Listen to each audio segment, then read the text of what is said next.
chapter 9. And he said to them, "Truly I tell you, some who are standing here will not taste death before they see that the kingdom of God has come with power."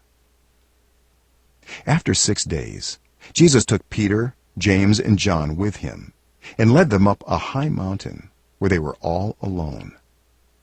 There he was transfigured before them. His clothes became dazzling white, whiter than anyone in the world could bleach them. And there appeared before them Elijah and Moses, who were talking with Jesus. Peter said to Jesus, "Rabbi, it is good for us to be here. Let us put up 3 shelters, one for you, one for Moses, and one for Elijah."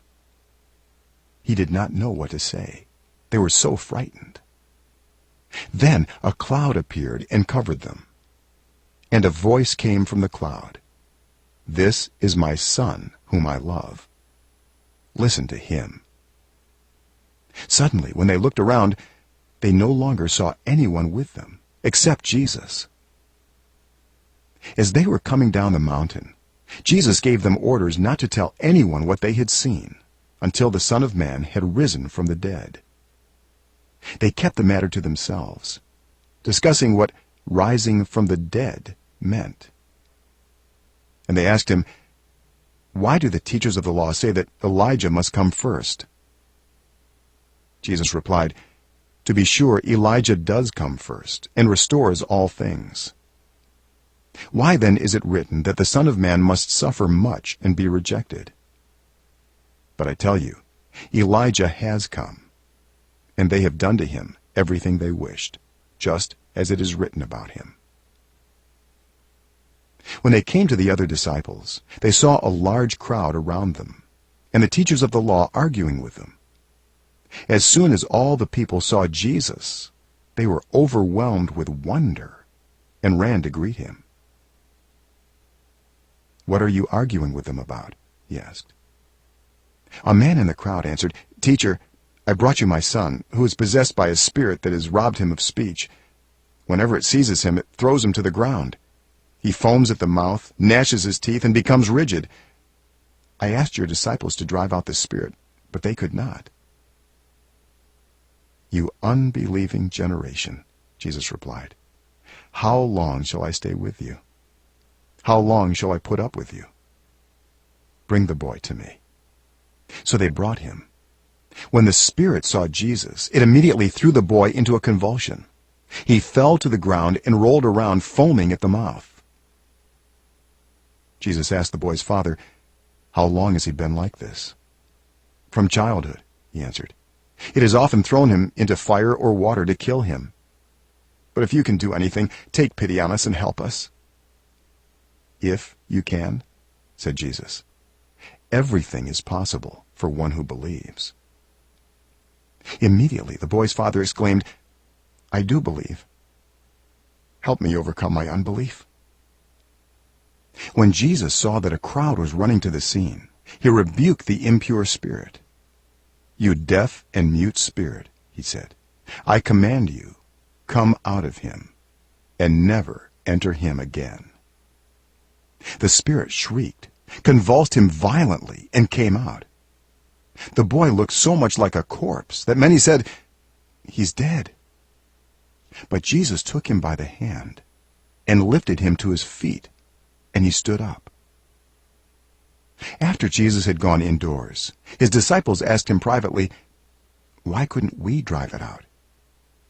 He replied, "This kind can come out only by prayer." They left that place and passed through Galilee. Jesus did not want anyone to know where they were, because he was teaching his disciples. He said to them, "The Son of Man is going to be delivered into the hands of men. They will kill him, and after 3 days he will rise." But they did not understand what he meant, and were afraid to ask him about it. They came to Capernaum. When he was in the house, he asked them, "What were you arguing about on the road?" But they kept quiet, because on the way they had argued about who was the greatest. Sitting down, Jesus called the 12 and said, "Anyone who wants to be first must be the very last and the servant of all. He took a little child whom he placed among them. Taking the child in his arms, he said to them, "Whoever welcomes one of these little children in my name welcomes me, and whoever welcomes me does not welcome me, but the one who sent me." "Teacher," said John, "we saw someone driving out demons in your name, and we told him to stop, because he was not one of us." "Do not stop him," Jesus said, "for no one who does a miracle in my name can in the next moment say anything bad about me. For whoever is not against us is for us. Truly I tell you, anyone who gives you a cup of water in my name, because you belong to the Messiah, will certainly not lose their reward.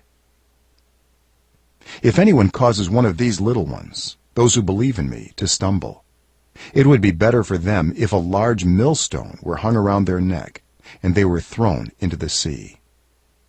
If your hand causes you to stumble, cut it off. It is better for you to enter life maimed than with 2 hands to go into hell, where the fire never goes out. And if your foot causes you to stumble, cut it off. It is better for you to enter life crippled than to have 2 feet and be thrown into hell. And if your eye causes you to stumble, pluck it out.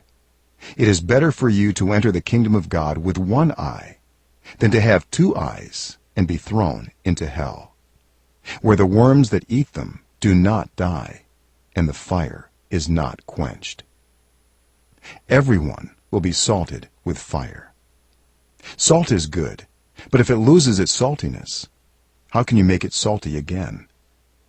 Have salt among yourselves, and be at peace with each other.